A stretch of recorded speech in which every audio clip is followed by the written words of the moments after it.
Hello, my lovely people. Bear with me while I just minimize this so I'm not looking at a huge picture of myself. So these virtual cafes during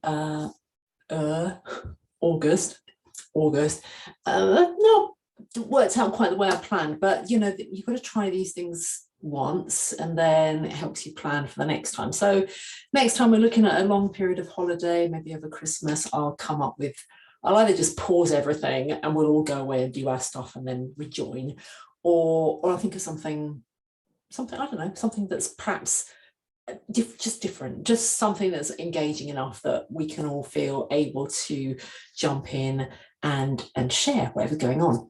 And also, of course, there is the ever-present slight handicap of me sometimes forgetting to record. So for example, last week I did do a call. It was just me, thankfully. There was no one else on the call at this time. I say thankfully, it would have been nice to have had one of you on the call. But I thought, I'll make the most of it. And I went through some training, full half hour, hadn't pressed record. So basically I spoke to myself for half an hour and none of you got to benefit from anything that I was sharing. So today may be similar, except I know I've pressed record. Yay! And it's lovely. Pamela's going to join me. So this is going to be different. This is going to be lovely. Hello, Pamela. Can you hear me? Maybe not yet. Well, I can see a picture. Can you hear me, Pamela? Hello? Hello. Hello. It's so nice to see you. I thought I'll pop in and see what's going on, but I haven't got any questions to ask. No, don't worry. Because what you just missed was me doing my introductory ramble for myself on my own. Just saying how August has been a bit weird, you know, and it's learning for me because we've not done this before, and it's turned out that August has been a bit flat. No one's really in the mood for anything. And also explain that what I did last week, I was on my own and I thought what I'll do is I'll record a mini training, which I did half an hour, but then discovered I hadn't actually recorded it. Oh dear. I know. So I had the benefit of my own wisdom for a whole half hour and nobody gets to share it. So don't worry that you've got no questions. You don't have to put your video. Well, it's nice if I can see you because then I don't feel quite so lonely.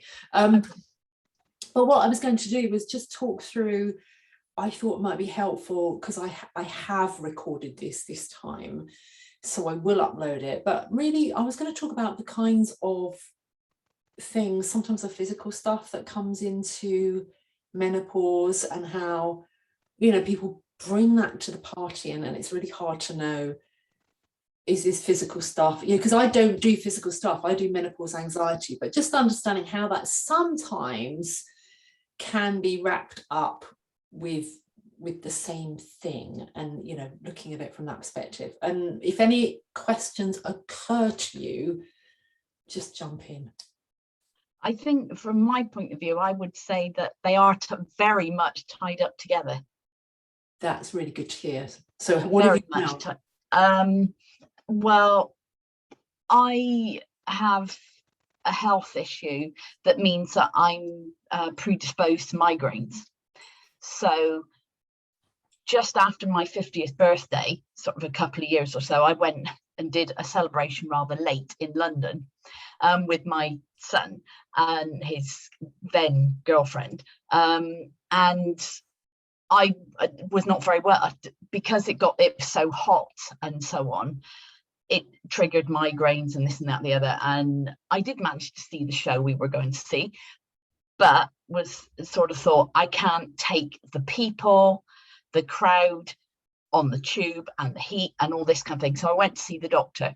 But I think you've got to think about yourself and all the anxiety, because one spurs the other sort of thing.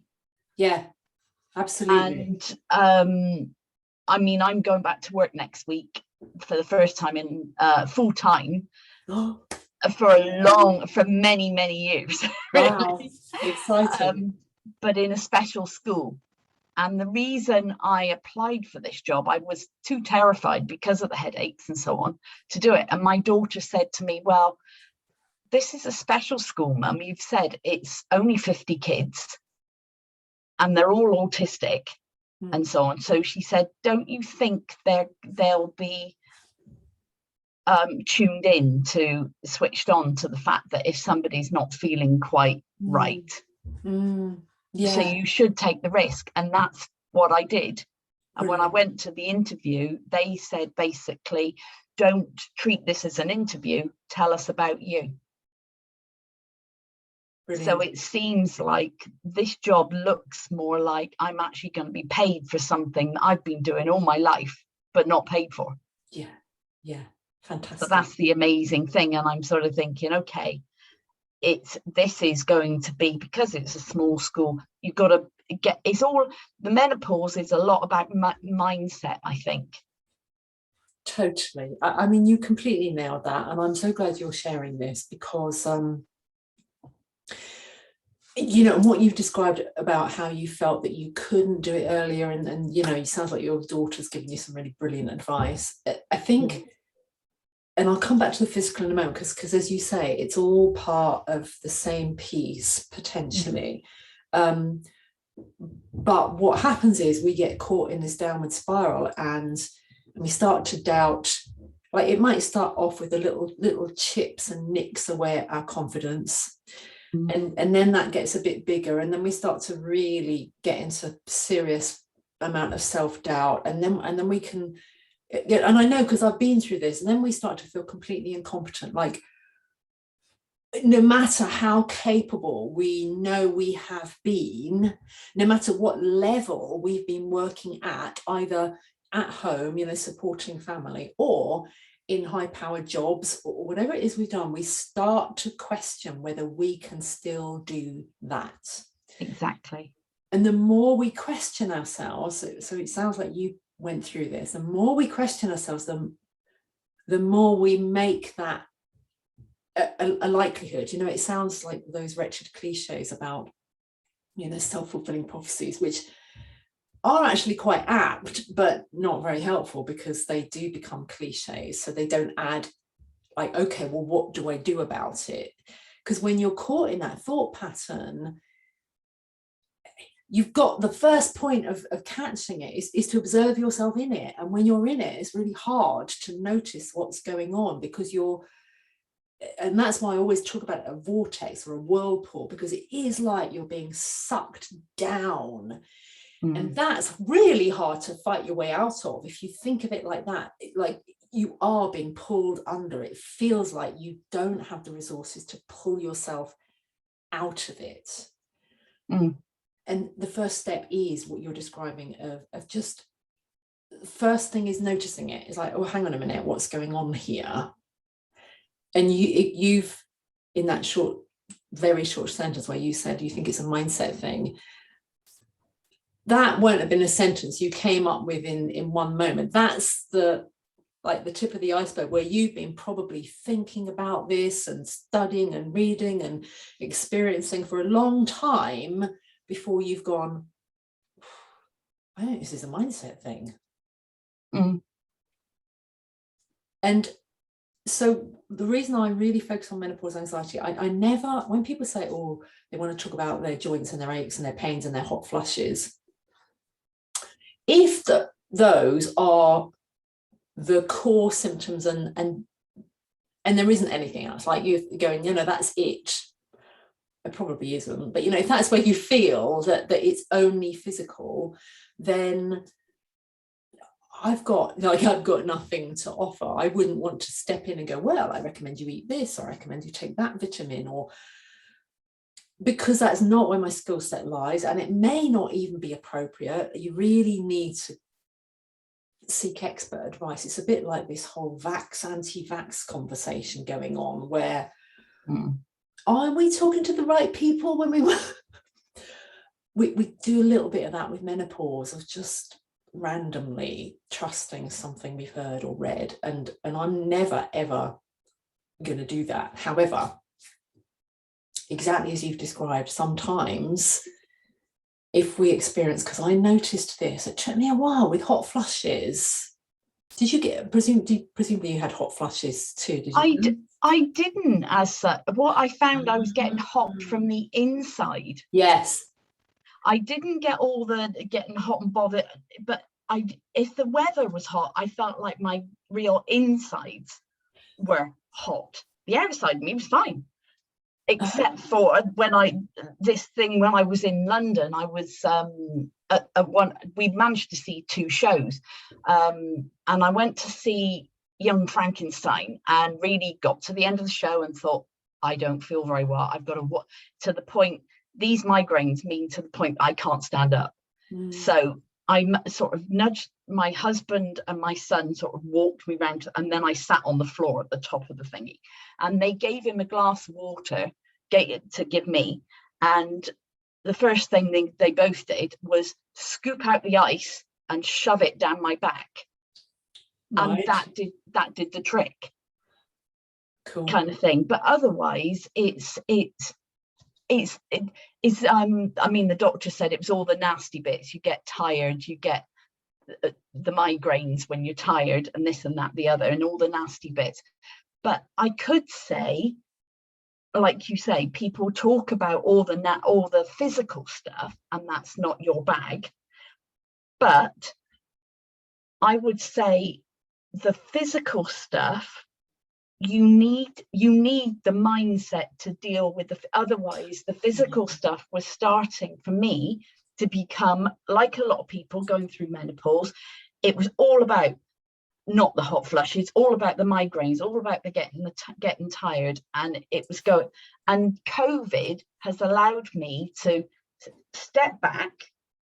I spotted you doing things, and I spotted another lady, because I was a gym bunny, and menopause hit, and I would do exercise and then be laid out for a migraine for a day. Yeah. And this particular lady was saying, when we need to be consistent, but you need to be moderate. It was all about the mindset of be kind to you. If you're kind to you, you are beneficial to other people. Completely.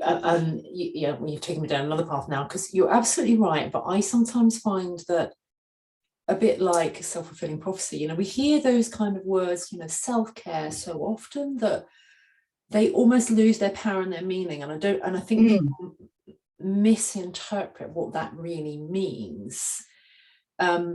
Because that self-care piece, I'm often seeing, I had an ice cream by the beach, or I got my hair done or my nails done, or I had a coffee with friends, which is all wonderful stuff, and it is a level of self-care. But what I think you're describing, and what I'm describing, and what it sounds like this other person was describing, is something deeper than that, because that's just surface level stuff which will take the edge off in the moment, but doesn't impact very deeply. So the minute you come away from that nice thing, you go straight back into, oh right, oh god, oh, like your head's spinning and you're trying to figure things out again. And it's the classic, which is why I sometimes get on a real soapbox and a bandwagon around the corporate workplace, where we get caught up in, like, we're only allowed to be ourselves on holidays and weekends, and those get curtailed and shrunk by the corporate mentality. And we get so used to that, other people telling us when we can be us, when we can be supportive of ourselves rather than us supporting us. And we do that in families too. It might be a nicer, gentler way, but nonetheless, families can also get caught up in that, oh, this is what mum does, or this is what my wife does, and that can become a constraint that we almost imagine it's got real physical boundaries to it that we can't alter. And it's stepping into that place of, first of all, questioning whether that's true or not. And secondly, actually beginning to change it. And so when you described how you were telling yourself a story about, I can't do this thing anymore, I can't do that job, at that point there were real physical constraints that you believed existed, because you thought, no, because I know what happens when I do X, Y happens, and then when Y happens, then Z happens, because that was your experience. So it seemed very real, and like, how could you change that? And when people suggest change at that point, we can set up even more resistance, because it feels like someone's not listening, they're not hearing, they're not understanding, and sometimes they're not. Sometimes they're really not. So you do need that bridge of understanding what you're going through, why you're going through it, how you're going through it, and then making tiny little adjustments. And I'm sure your daughter, if you sat down and maybe you have had this conversation, will have said lots and lots and lots of tiny things. So she can't fully understand your experience, but she sounds like she's very empathetic of your experience. And I think it's the I was studying my ACCA chartered accountancy a while back. Hadn't got it finished because it got over the top in the end. But when you look at ethics and our behavior, this has been really big to me, is we need to be responsible and we need to be accountable. We not only to other people, but to ourselves. Absolutely. And I think too often we use, you were saying a minute ago about the alteries. I ought to be doing this because my mum did this, or I should be doing that. And that's not very good, not a good way to talk to ourselves. And therefore it affects everything else. Absolutely. I think it's interesting that you found this analogy with the special needs school with autistic young people, because oh god, this can become such a huge topic. We're not kidding. Fundamentally, my view is, okay, I describe myself as menopause anxiety coach. So that sounds very narrow, despite the fact that 50% of us go through menopause and 54% of us in menopause also have the anxiety piece. So it's not narrow at all. But it is part of that bigger conversation that you just described, which is about valuing who and what someone is, rather than you're an accountant, you're a teacher, you're a wife, without the label thing that constricts and constrains us, and we feel we have to conform to what someone else has described as that thing. And of course we can't conform to it because it was never designed for us. It was designed for some non-existent person. That, you have to have this and you have to do that and you have to do it like this and you have to do it upside down and back to front and 9 to 5 and or to 8 till 12 or whatever it is, and we tie ourselves up in knots as human beings. And those autistic children actually probably have a far better handle on stuff because their brains are absorbing way more than ours are, so they know that they need to shut it down, whereas we kind of just blindly stumble through trying to fit in. And I did a talk quite recently about how, if you imagine that we are the round pegs, and the reason I chose the round peg rather than the square hole is because a square doesn't exist in nature, doesn't exist, but a round does. Curves, softness, they exist. But we grow up and we go through education and we become employees, employers, business owners, wives, mothers, whatever. And we try to conform to the square hole of the description that tells us how that works. Okay, this is what you have to be good at this. And so no wonder. This is where menopause becomes a blessing. And I think you're just moving into that space, Pam, of discovering that. It does feel like that. Yeah.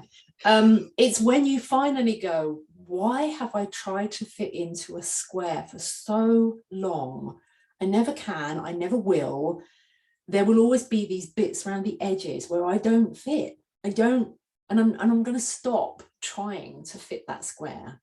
I'm going to celebrate and discover all the brilliance and the beauty that's in that circle, that round peg, that's me, as who I am as a human being, and go off in this direction because I don't know where it's going, but I think I want to go there, and I think maybe, and sometimes it doesn't work out, but there's none of the blame that's attached to it anymore. It just feels like kind of joyful exploration. And I've gone completely off, so it's nice. I'm really glad you came in, because it's turned into conversation instead of me just wittering on. I think things are changing, albeit very slowly. Menopause is being talked about. Mental health is being talked about. Again, my daughter said at one point, I said that they're going to be changing things, their generation. And she said, but we're not listened to. And I sort of think that is changing, and that is putting a knock on through menopause and everything. People are beginning to talk about mental health, of which menopause is a big change in your life, therefore affects your mental health and the habits that you have been brought up with, that, like as you've just said, really need to change. Absolutely. Because it's a new stage of life. Yeah. And this round peg square hole, it just doesn't work. It doesn't. And menopause has become a problem because it's almost like we've been taught as human beings to deny ourselves and who we are and what we're capable of, and the value of what we offer uniquely, as opposed to what someone else says we should be offering, for too long. And because I think women in some cases have been forced or expected to work longer, I think it's like we've hit the wall head on, and now it's exposing all of that weakness. And unfortunately, a huge number of women are caught in that collision and experiencing the distress of the fallout. You know, I had a message just before I came on this call from someone saying, I've just given up a headship of a school. And that makes me sad, but also really angry, because women begin to see that as the only, like this generation of women see that as the only choice they can make, is I have to leave. They don't feel empowered to change the environment they're in to suit them, because understandably, you know, they're at their, emotionally, they feel like they're at their lowest ebb. They feel they can't access the strength and the resources to make the change that's required, which is a real tragedy. So I'm kind of with you when you say your daughter's generation will be the ones to change. And I'm on one, you know, I kind of veer between the two, being an optimist and thinking, yeah, this generation will make a difference. But then I look at how long, and I think about when I was growing up in the 60s, feminism was huge. You know, that was the thing people talked about, and we said this generation are changing things for all of us. And they have, you know, they've done us a wonderful service, but at the same time, we're still not paid the same. We're still having a menopause conversation, which actually is a gender, you know, it's about sex discrimination, frankly. But if the conversation is going on, the conversation is going on. If the conversation is still going, that's at least the conversation hasn't been shut down. Yes. And maybe it's taken a long time. People do take so long to change. The conversation is starting to get louder. That's and true. I think it is going to be their generation who will do something, but our generation is equally doing something, because we're listening not just to the people older than us, but we're listening to the people younger, and we're actually now thinking, hang on, if they can do it, why can't we? Why should it be different? Why can't we do it? And the more people who do, if it's only a little tiny thing, a lot of little tiny things will make a big difference. I totally agree with you. I totally agree with you. And that's, you know, you've just summed up everything I really do when I'm working with people on a coaching level, is just turning tiny ratchets, tiny shifts that seem so small and inconsequential in the moment, but when you do it over 6 months or a year, and you go, wow, I can't believe the shift that can occur within arguably such a short time. It's just when you're in it, 6 months feels like a really, you know, when it's hard, it's long. It's like anything, isn't it? When it starts to change, it's like, oh, well, there was a blink of an eye. But when it's not changing, it feels like forever. And what I would also like to see, and I'm going completely off piece here, so fair enough. It's interesting though. I think, oh, where do I go? Okay, my feminism, it really comes out sometimes here, and it's to do with the part-time workers. So I do think that it's good that we are changing, we are choosing to do what we want, we are embracing more of our skills, and we are going, you know, hang on a minute, I can do this. Well, why can't I can do this? But we're still doing two things, and I'm not saying it's our fault, but that we're still waiting for other people to give us permission too often. Like, give me permission to do this. You know, give me permission to have this menopause conversation, give me permission to have this menopause support group, give me permission to reduce my hours because, oh, I'm a bit needy. You know, like, no. Yeah. Why should I should be entitled to this? And then there's the acceptance, grudgingly, that we should be paid less because now we're, you know, yeah, but you're not doing it for, like, I know you're stepping back into a full-time job, but many women hit menopause, and at best they might stay in the same kind of role but step down the hours. Yeah. Now, we're good as women. This is where we get really good, and this is where we do draw on our strengths, that we get creative about what we do with those hours, and we perhaps discover that the job thing for somebody else was really not our thing. And so it does become something great where we do rediscover ourselves.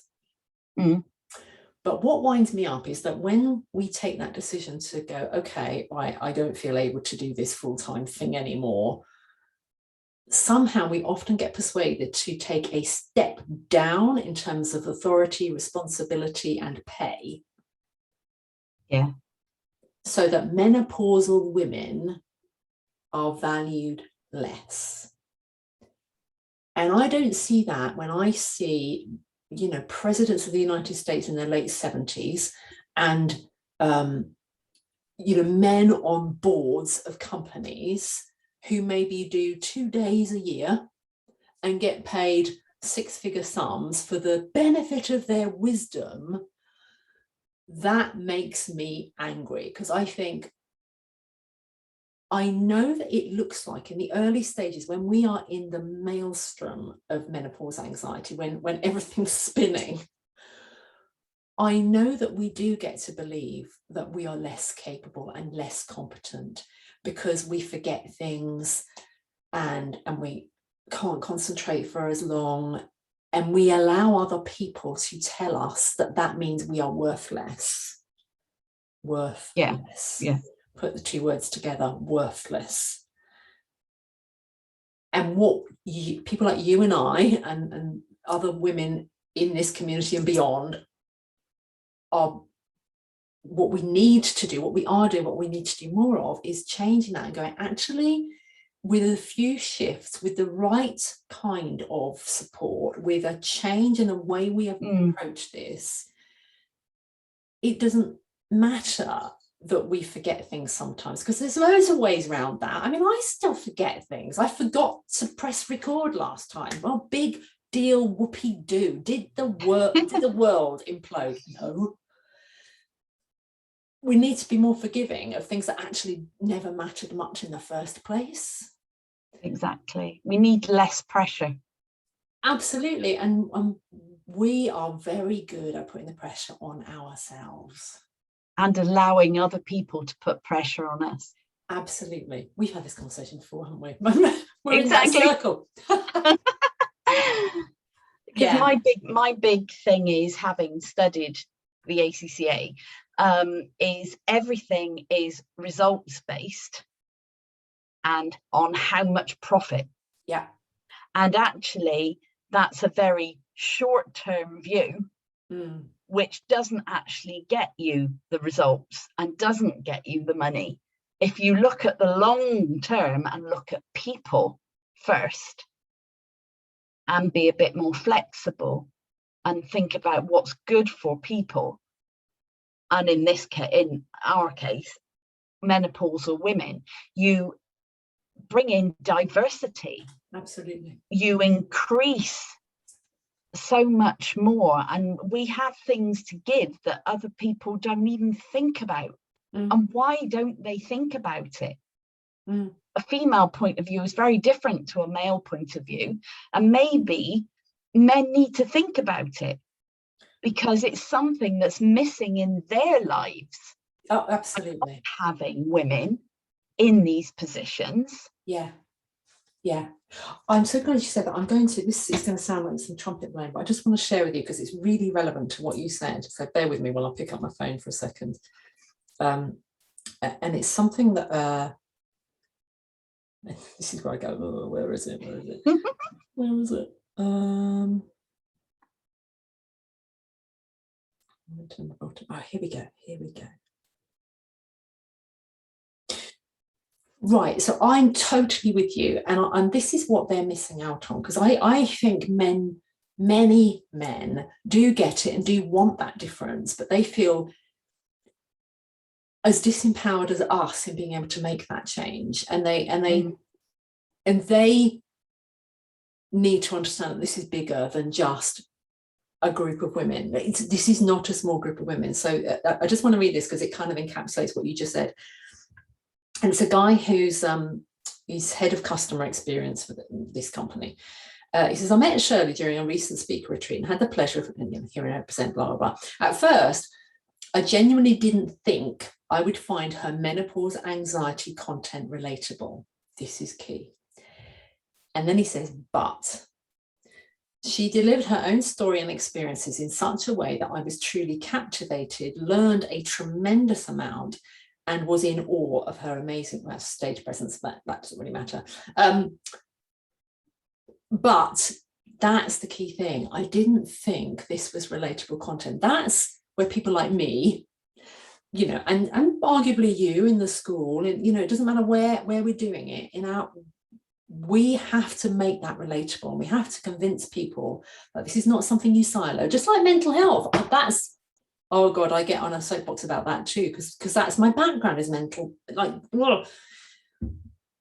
We don't change things for people when we put them in boxes. We come back to the square hole. People do that with mental health. They go, oh, let's put this in a box over here, like a special school. Like, oh, you need to put them over here. You need to treat them as special. And that's what frightens me a little about the menopause conversation, is that we create another box for people to put us in. Exactly. We need to allow people to be people. Yes, not people with labels and just show me your brilliance. And that sounds, and that, even where I feel like a tiny bit of me just there was almost apologetic about it, that's because we've grown up in a world that doesn't value as much those kind of as you said about profit, unquantifiable skills. quantity matters over quality, which is why the damn planet is in such a state. Exactly. And so I see, you know, I started this off as what I'll talk about is the physical symptoms and how the mental symptoms play a part in that, and they both feed off one another, and the worse the physical symptoms get, the worse the mental symptoms get, and the worse the mental symptoms get, the worse the physical symptoms get. But it does play out in the wider world of the work we do. It does. The whole environment. Because if you don't take into account what's going on in here first, yes, then the physical symptoms will take over. Yeah. So you do have the mental health stuff. It is from that, the short term and the long term. It takes a long time to sort your head out, a long time. And you do need to, in a way, step away from the negativity in order to move forward, or use it and sort of think, well, hang on, that's not good for me. Why is it not good for me? Okay, now I'll bin it and do what is good for me, to use one against the other. But yeah, you really need the head knowledge in order to sort out everything else. You can't disregard everything else because it does exist. It's actually happening. But we need to get back into a situation where we are asking the hard questions, the why, what's going on, how is it, what can I do? Whereas we seem to be, I think we are moving in a big way. There is a shift.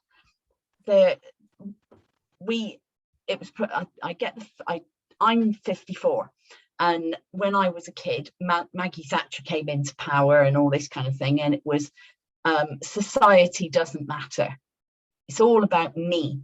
And it's not all about me, but it is in order to affect big society. If we don't have society and it is just all about me, then everything's going to go wrong, because I'm part of society. So it is all this. It was something else that I was doing in the last year. This thing about looking after me will actually look after the bigger picture. Yeah. And we need to be allowed. That's wrong. It's not. I need to be allowed. I need to sort of say, hang on. Yeah. This is what's good for me. And if it's good for me, then I'm going to be beneficial to you. And I think this is what happened for the first time ever in this interview. I actually just sat there and I prepared for the interview. Never done that kind of thing before, because as I say, hubby's working in the school as a science teacher. He's starting new in September as well, and they think he's amazing.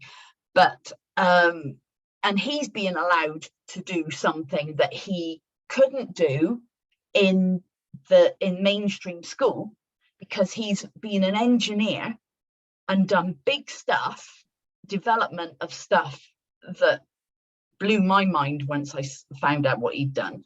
And then he went into teaching, and teaching makes you go down this path. Yeah. Everybody does their exams at this time, at this age, on this date, etc., etc., etc. And it's not good.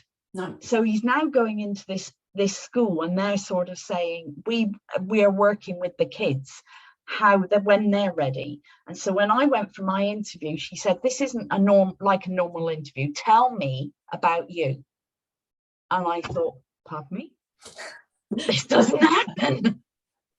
Yeah. Kind of thing. What are you good at? What, and this and that and the other. And I sort of thought, oh.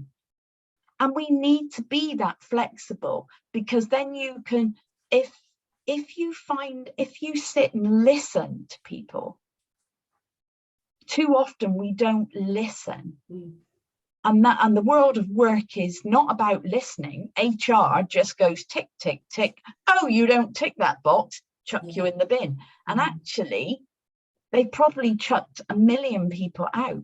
Yeah. And by not being flexible for menopausal women, you are throwing out all that experience And other women, younger women, women of the same age, need that experience.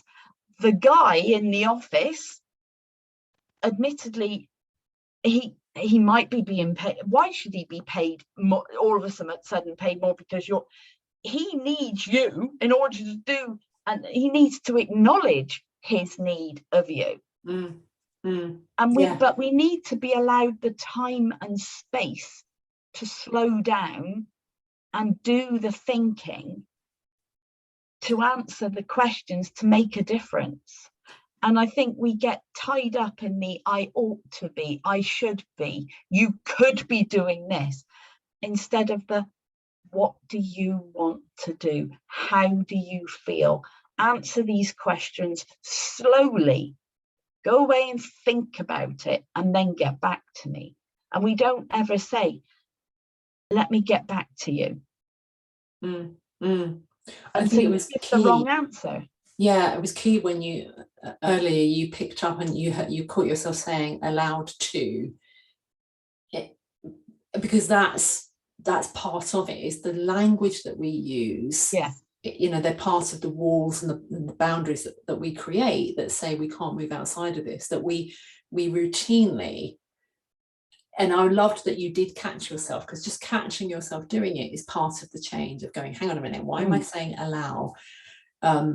It's about creation. And I also think, you know, when you talked about the individual and society, I've come to view menopause, where the way we're experiencing it right now, as a bit of a metaphor for what's going on in the entire planet, that our menopausal state and how we've reached this point of being disregarded, undervalued, discarded, is symptomatic of the exact same thing. The immediacy, the quantification, the failure to value quality over quantity, the expectation that everything should be a certain way, the expectation that we can all just do more, have more, do more.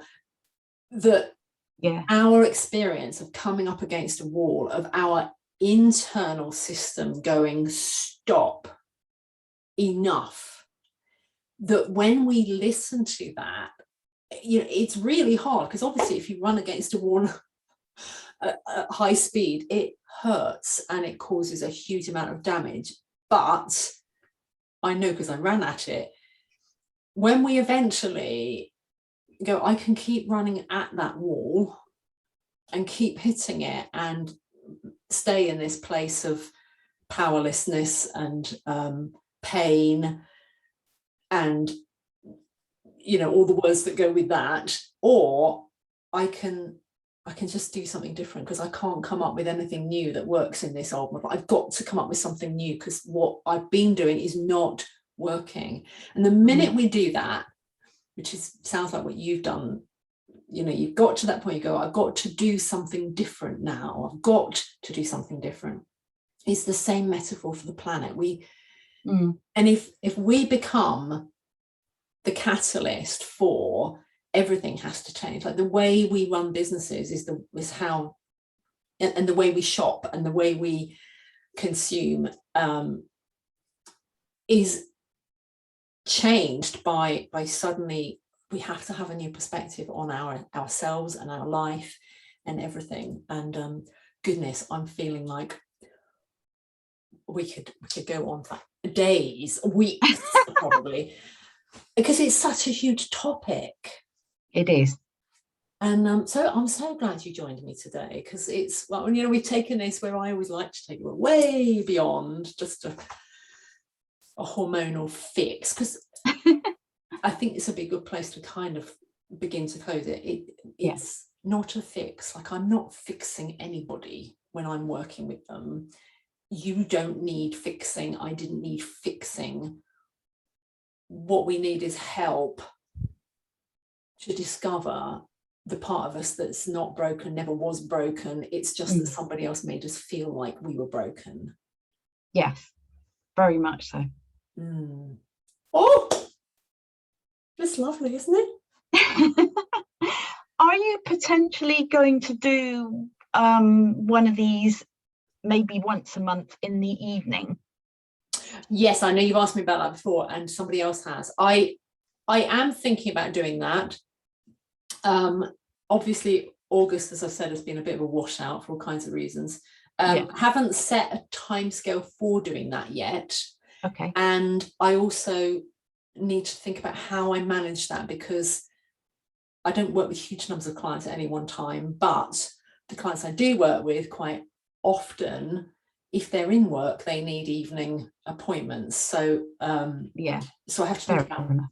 But by the same token, I also have really incredible people, and one of them is going to do not next week, the week after, who are in different parts of the world, and their time zones don't fit ours. So I've got someone who's going to be joining me in a couple of weeks. She's in the States, and she calls herself yoga, but she's way bigger than yoga. She does Ayurveda, for anxiety. She runs what she describes as menopause doula training. Okay. And she has a lovely mix. So I'm a little bit reticent. I don't automatically go in for what the Americans are doing, but she and I've shared a few platforms. She's very wise, very grounded.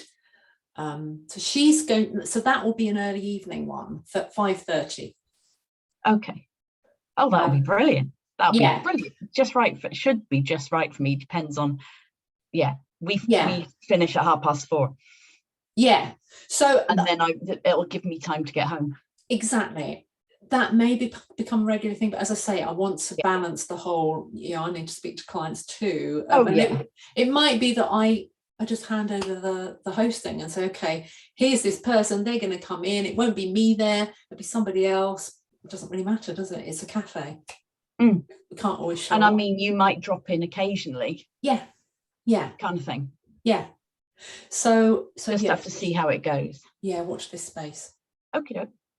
Anyway, thank you for coming on today. And so next week, did you say you're starting? Yes, next Thursday. Fantastic. Well, I hope it all works out brilliantly. And no matter what, whether it turns out to be the exact thing or just another stepping stone that brings you back to you, that's a win either way. Thank you. Look forward to it. And thank you for joining me in other sessions. It's been lovely. And I will upload this. I have recorded it, so it will be accessible under the events tab. And anyone who is watching this on the replay, I need to remind people, if you haven't already done the menopause anxiety assessment test, if you're kind of new to the community, down I'm doing this because it's down the left hand side when you're looking at your screen. There's a menu. Take the anxiety assessment, because there's some little light bulb moments that you might have that inform you about your own experience. And also I've tried to include some helpful links to blogs and recordings and videos and stuff. Anyway, thank you, Pam, and I'll see you soon, I hope. Will do. Lovely. Have a good week. Thank you. You too. Bye. Bye.